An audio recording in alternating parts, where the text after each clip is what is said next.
Otra vez aclaramos que estamos contentos de que nuestra hermana Milagro esté con nosotros. Parece que el Señor dijo, me tienen cansado esa iglesia ahora. Déjame salir de ellos. Bueno, más o menos es la ilustración que aparece en los evangelios con relación a un juez que agarra a una viejita, una doña la visitaba orando que le hicieran justicia. Era un juez malvado, dice la historia, pero dice que el juez se cansó. Allá viene la doña otra vez y para salir de ella le hizo justicia. Y la palabra enfatiza que si ese juez injusto se hastió y para salir de ella le hizo justicia, nuestro Dios es justo. Entonces, no era que era malo, sino que quería graduarla en la paciencia. Hay personas que agarran una concordancia, ven la palabra paciencia, la estudian en su contexto y cuando terminan pueden hacer hasta un libro de 5 tomos. Pero eso no quiere decir que sean pacientes.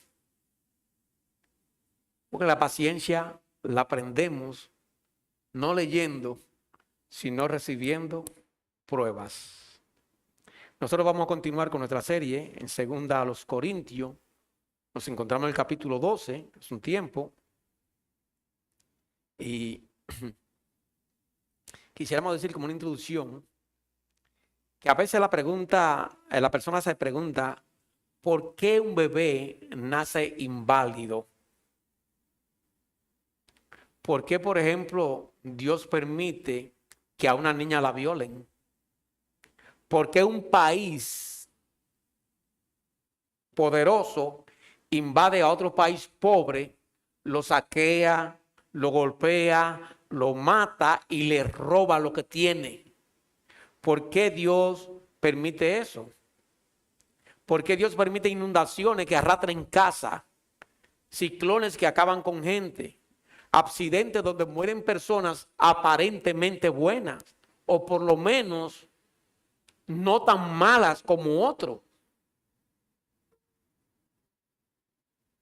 Por ejemplo, un hombre común quizá sienta pena de que tienen una bomba dentro de un grupo de personas, cualquiera. Pero si la persona va y tiene una bomba en el Senado, quizá esa persona diga, al fin, gloria a Dios, acabaron con esa rata, diría yo. Entonces pasan muchas cosas que el hombre no le puede dar explicación.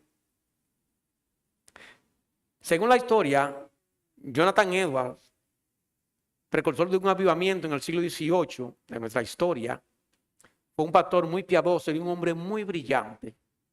Tan brillante que todavía al día de hoy en Estados Unidos se considera el pensador más fino que ha tenido la historia en ese país.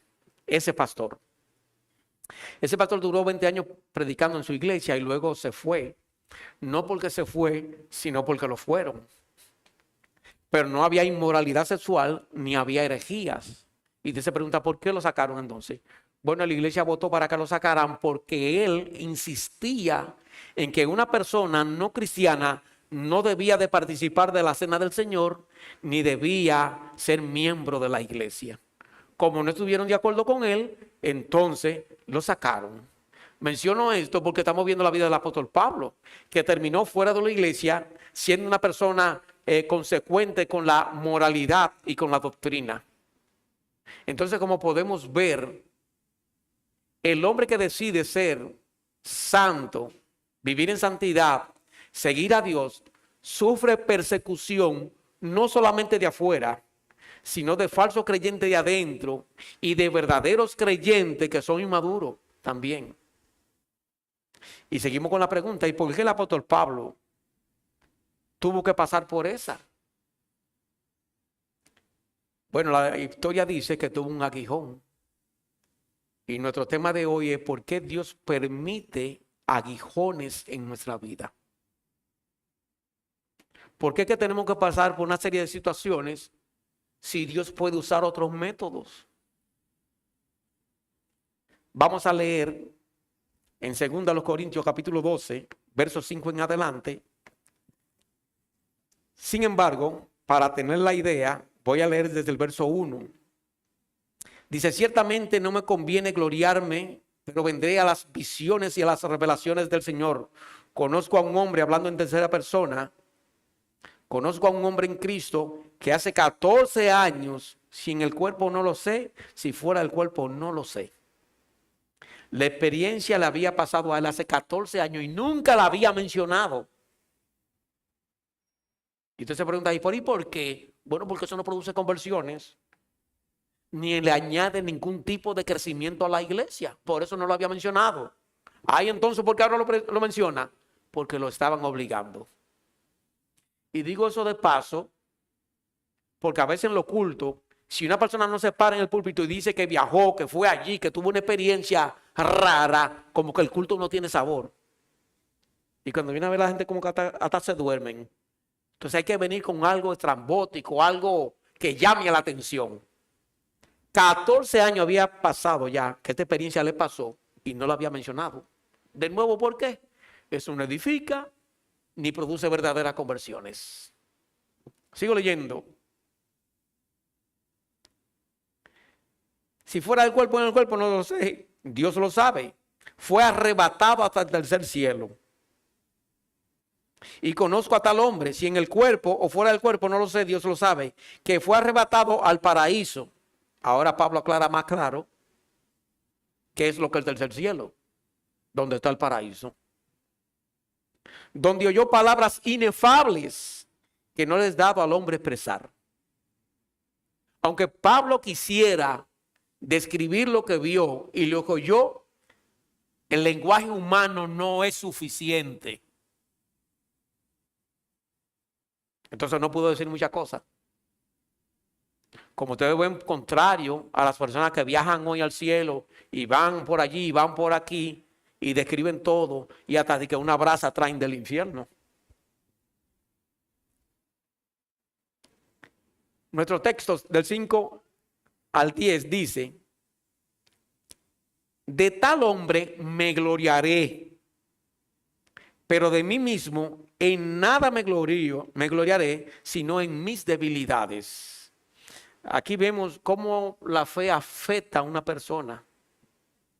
Sin embargo, si quisiera gloriarme, no sería insensato, porque diría la verdad, pero lo dejo para que nadie piense de mí más de lo que en mí ve u oye de mí. Y para que la grandeza de las revelaciones no me saltase desmedidamente, me fue dado un aguijón en mi carne, un mensajero de Satanás que me abofeté para que no me enaltezca sobremanera. Respecto a lo cual 3 veces he rogado al Señor que me lo quite de mí. Y me ha dicho, bástate mi gracia, porque mi poder se perfecciona en la debilidad. Por tanto, de buena gana me gloriaré, más bien en mis debilidades, para que repose sobre mí el poder de Cristo. Por lo cual, por amor a Cristo, me gozo en las debilidades, en las afrentas, en necesidades, en persecuciones, en angustia, porque cuando soy débil, entonces soy fuerte. Vamos a pedirle a Dios que nos ayude en la exposición de su palabra, a fin de que nuestros corazones sean quebrantados. Oremos.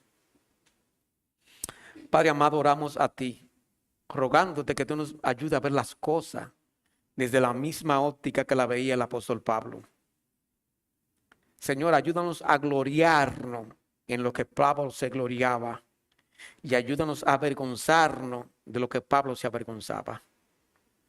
Pablo exponía sus debilidades sin ningún tipo de prejuicio.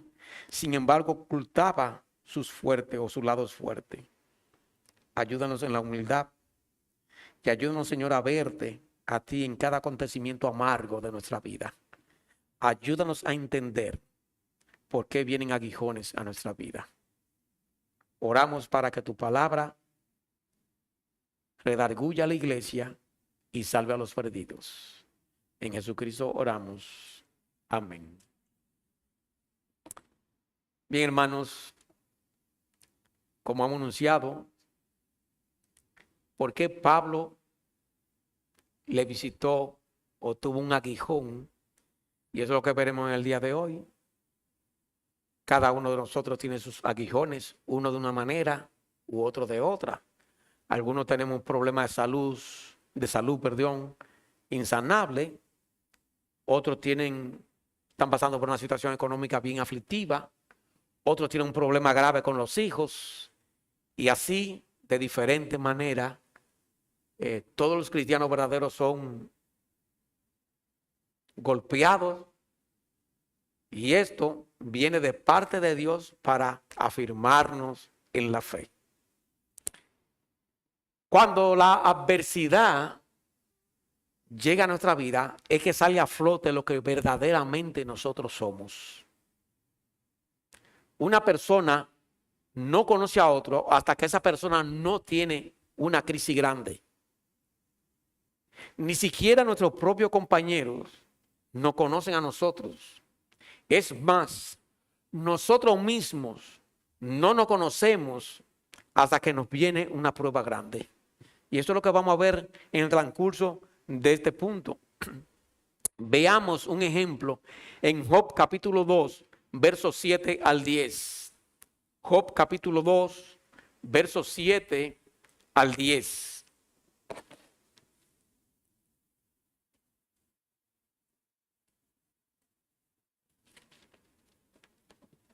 Bueno, ya lo tenemos.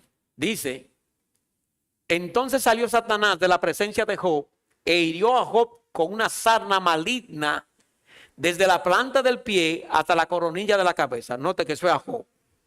Verso 8.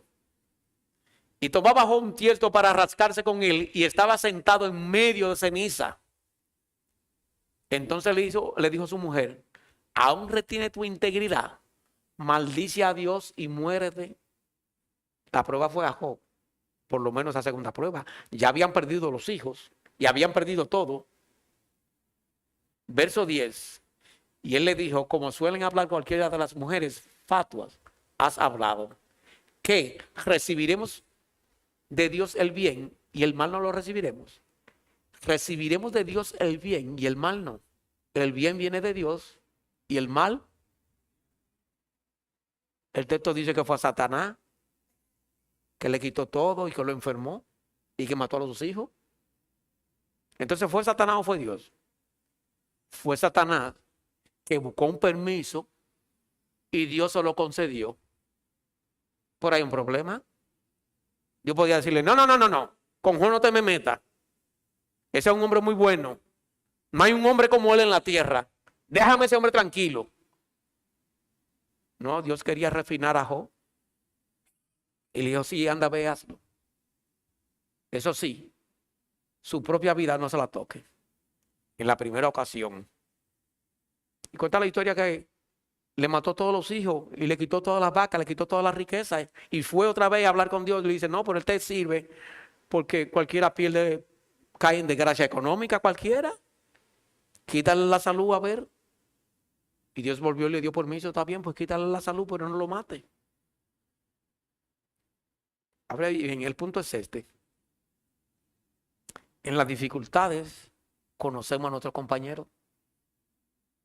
Ahora que José está dando cuenta, el cilindraje de mujer que tiene.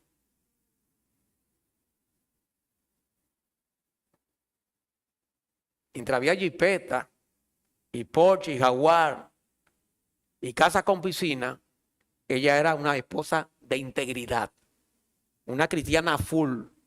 Quizá dirigía el coro de la iglesia. Mire cómo la prueba saca a flote lo que es esa mujer. La enfermedad la tenía Job, pero la amargura la tenía ella. Las dificultades de la vida sacan a flote el verdadero yo.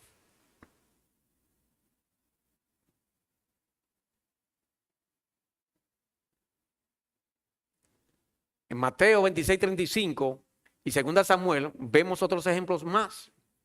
Mire 2 Samuel 17, 1 al 3. Estamos viendo un demonio actuando bajo el permiso de Dios. Mire 2 Samuel 17, 1 al 3, donde aquí, donde vemos ahora la historia de Aitofel traicionando a David.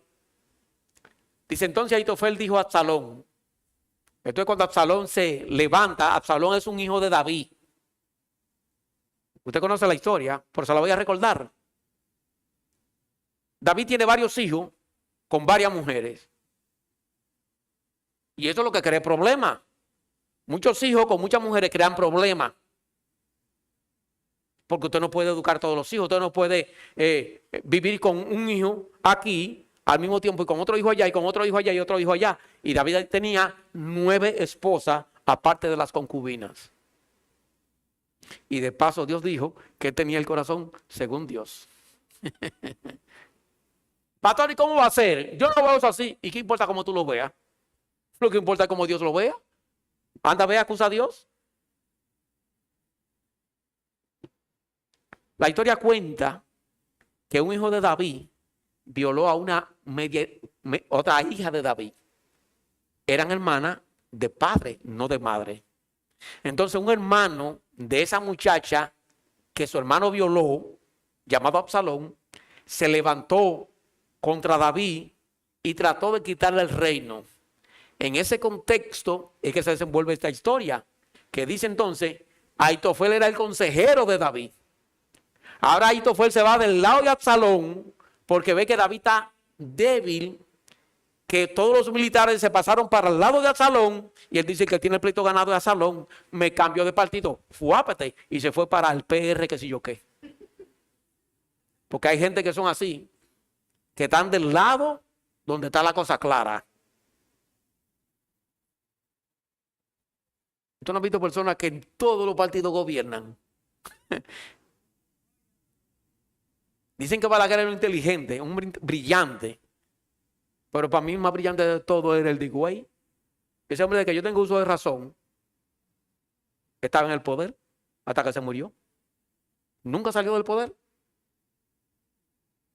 Bueno, dice así, entonces Ahitofel, el que era consejero de David, dijo a Absalón, yo escogeré ahora 12,000 hombres y me levantaré y seguiré a David esta noche. Y caeré sobre él mientras está cansado y débil de manos. Lo atemorizaré y todo el pueblo que está con él huirá y mataré al rey solo. Así todo el pueblo viene para donde ti, sin problema. Ahitofel. Y tú no eras el consejero de David. Fíjense cómo Job, en un momento de crisis, conoce a su esposa. Y David, en un momento de crisis, conoce a Ahitofel. Entonces, desde ese punto de vista, las crisis son necesarias para que usted conozca a su compañero, para que usted sepa en medio de quién usted está. Porque a veces usted cree que el que está al lado suyo es una persona confiable. Pero cuando viene el problema, usted dice, pero este, en vez de ser una persona confiable, lo que es el enemigo mío. Ese era el enemigo de David. Pero era el brazo derecho de David. Con relación a conocernos a nosotros mismos, tenemos la historia de Pedro. Cuando Dios le dice, Cristo le dice que lo va a negar, dice, no, yo no te negaré aunque todos te nieguen. Y se lo dijo sinceramente, pero el mismo Pedro no se conocía él mismo. Hasta cuando llegó la crisis, fue que él mismo pudo entonces conocerse. Entonces, ¿qué? Si preguntamos, ¿para qué Dios envía aguijones a nuestra vida? Para que nosotros podamos conocer nuestra condición espiritual y la condición espiritual de otros. Eso solamente se revela cuando hay prueba, cuando vienen aguijones a nuestra vida. Número 2, ¿para qué Dios permite aguijones en nuestra vida? Para traernos a la humildad, para hacernos humildes.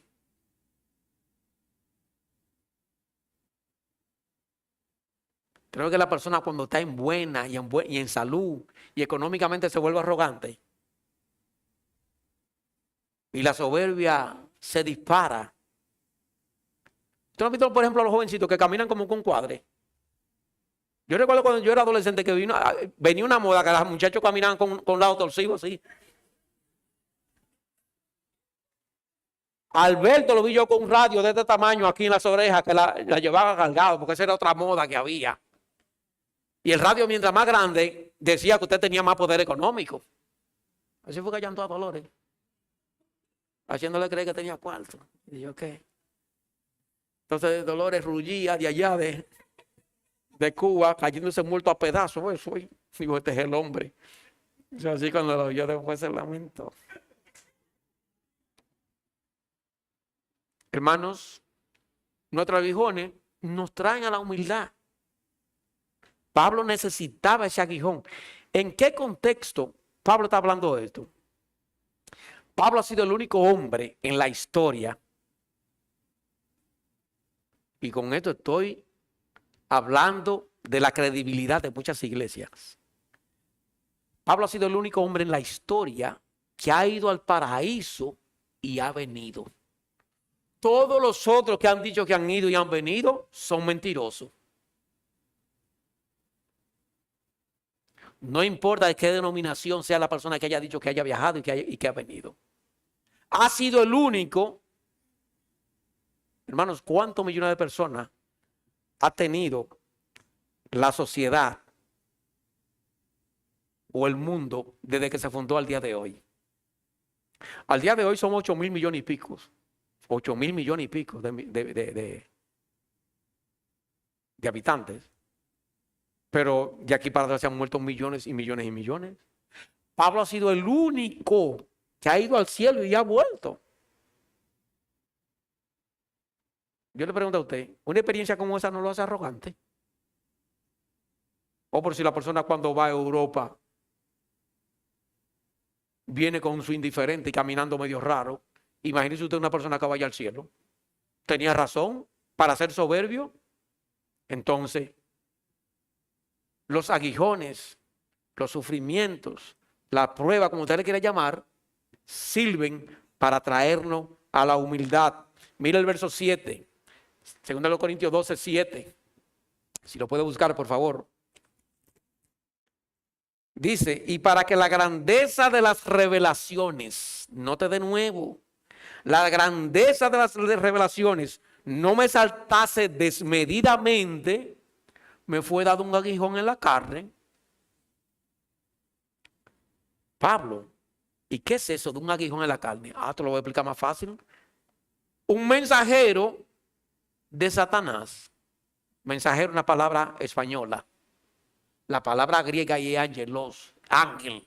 Un ángel del diablo vino a mi vida y me produjo ese aguijón. Un aguijón que me abofeté para que no me enaltezca. Con relación a este aguijón, se ha debatido mucho qué era aquello, qué era lo otro, qué era lo otro, qué era lo otro. Pero parece que era algo vergonzoso. Algunos comentaristas hablan de que tenía como una supuración en los ojos. De hecho, sus cartas le escribía a un secretario siempre. Y al final le ponía las salutaciones en letra grande porque parece que tenía problemas de la vista. Y algunos comentaristas hablan de una supuración en los ojos. Yo, como soy más tosco hablando, voy a decir que era lagaña. ¿Usted se imagina un hombre con parón? Mírame, con 2 lagañones aquí en la cara. ¿De qué se la puede dar? Cada vez que Pablo veía su aspecto, se veía chiquito. Se veía chiquito. Aunque había viajado a aquel lugar, lo cual produce que la persona sea con parón, sea soberbio, cuando él se miraba, se le bajaban los humos. Imaginemos una muchacha que se ve en el espejo y se ve muy bonita, se ve su cuerpo. Oye, esto soy yo. Si tiene cuerpo de modelo, el ego se le sube. Pero si la persona se percibe en el contexto de ella fea, los humos se bajan. Pablo está diciendo que ese aguijón lo traía a la humildad.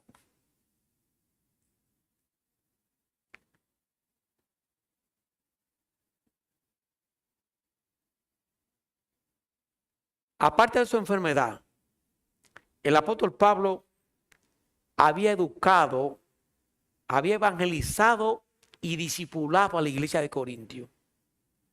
Si lo evangelizó él, se supone que las conversiones deberían ser verdaderas, pero había un falso creyente.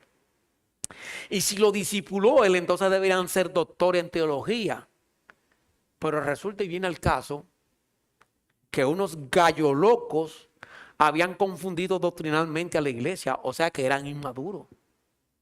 Y Pablo se pregunta, pero ven acá, yo estoy arando en el mar, ¿y qué es lo que yo he hecho? Me he pasado 3 años, casi 2 años, dándole doctrina a esta persona y mira cómo se dejan confundir. Yo no veo fruto de mi trabajo. Entonces, esa confusión de la iglesia hacía que Pablo se humillara. Dice, pero yo no soy tan docto entonces doctrinando. Imagínense ustedes en los cultos de la iglesia de Corintios, alguna persona hablando en lengua decía que Cristo era anatema, que Jesús era anatema, que Jesús era maldito. Y Pablo cuando se entera de eso dice, no, por ahí hay otro espíritu.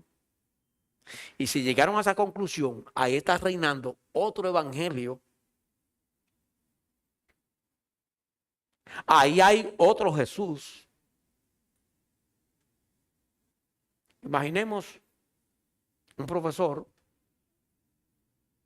de música, da su clase y él entiende, hay una competencia de todas las academias de los estudiantes. Y ese profesor va muy hondo a llevar a sus alumnos para que toquen. Y cuando sus alumnos tocan, el maestro queda en ridículo. Ya sea porque los muchachos se asustaron, por lo que sea. La academia de esa persona queda en último lugar. Eso es frustratorio. Bueno, a Pablo le estaba pasando algo así con la iglesia.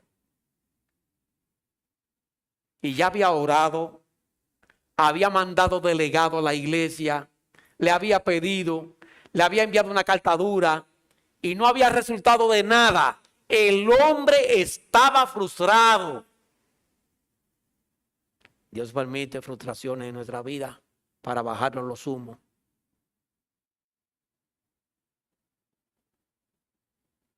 Hasta que después, por la gracia de Dios, parece que Dios dijo, ya aprendió la lección. Vamos ahora a sacar de confusión a la iglesia, que lo restablezcan él como líder y ya vamos a retirarle la prueba, porque las pruebas no duran para siempre.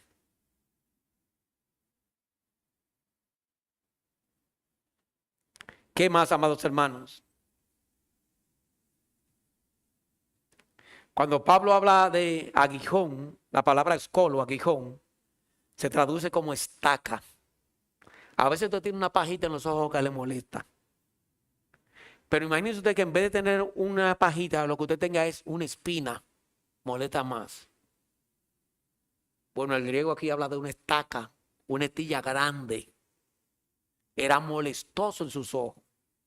De la palabra estaca, eso nos lleva a inferir obligatoriamente que el sufrimiento no era pequeño. ¿Y por qué no era pequeño? Porque los sufrimientos que producen los demonios no son pequeños. Recuerde que fue un enviado de Satanás, un mensajero de Satanás, que abofeteó al apóstol Pablo. Pero hay algo bien interesante todavía. Si ustedes notan,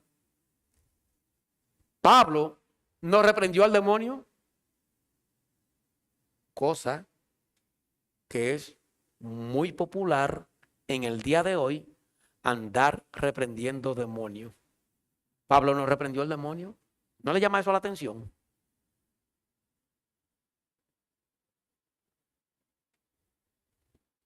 Cuando vemos las escrituras, las leemos detenidamente, vamos a llegar a la conclusión de que hay muchas iglesias torcidas en la manera como interpretan la Biblia. De nuevo, Pablo no reprendió al demonio.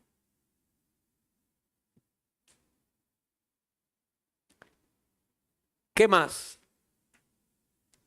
¿Para qué Dios permite aguijones en nuestra vida? Los aguijones también nos acercan a Dios. Mire el verso 8. Respecto a lo cual, 3 veces he rogado al Señor que lo quite de mí. Te diría, Pablo, pastor, pero la Biblia dice orar sin cesar. Ah, pues tenía poca fe, nada más oró 3 veces. No, no, no. Recuerde que él era apóstol. Los apóstoles oraban una sola vez por algo y ya eso sucedía. Con una sola vez que oraran. Cuando él dice que oró 3 veces, es que oró demasiado. Él era apóstol. No era un cristiano común y corriente, como nosotros. Los apóstoles fue una casta especial, solamente eran 12. Lo mismo que Cristo. En su agonía en Getsemaní, ¿cuántas veces oró? 3 veces solamente. ¿Y qué le responde Dios? Bástate mi gracia. ¿Qué Dios hace en medio de la prueba? Que Dios no retira la prueba, sino que nos da gracia para que vivamos en paz en medio de la prueba, para así darle un ejemplo al mundo. Ya que el mundo no oye la predicación del evangelio, entonces que vean el comportamiento de la persona, que diga, oye, mira esa persona en la condición que está, y yo veo a esa persona contenta.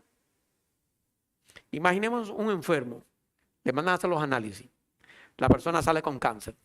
Cuando el médico le va a dar el veredicto, lo ve y no encuentra cómo decirle lo que él tiene. Y busca la manera y no encuentra por la reacción que él ve que siempre la gente tiene. Y cuando le da el veredicto, ve que la persona está en paz y tranquilo. ¿Qué hace eso? Que trastorna la vida de ese médico, porque no es lo que ese médico está impuesto a ver cuando le da el veredicto a un paciente. Entonces, Dios da gracia en medio de la prueba para que soportemos la prueba y demos un ejemplo al mundo de que la paz no solamente está cuando hay tranquilidad. Es posible estar en paz y con gozo en medio del sufrimiento. Y esto aquí es lo que Pablo nos está enseñando a nosotros. Ahora bien, hasta ahora he teorizado mucho. Vamos a hacernos preguntas. Mi hermano que está aquí, ¿cuál es tu aguijón? Yo no sé cuál es. ¿Tú te has preguntado qué Dios quiere con eso? ¿Tú te has preguntado por qué tú tienes un hijo que tú tienes tantos años orando y el muchacho no se convierte? O una hija loca que le cogió con cambiar de novio semanal. Cada vez que se cambia el vestido, cambia de novio. Y tú orando y orando y orando. En el caso de los pastores, Satanás ataca mucho a través de los pastores. Herirá al pastor en la cabeza y las ovejas serán dispersas. Entonces Satanás trata de caerle atrás a los pastores. Y cuando hablo de pastores, no me estoy refiriendo solamente a mí. Pastores de alto cilindraje. John MacArthur, Marcio Pro, que ya está muerto. Una gente de esa, para desacreditar la iglesia.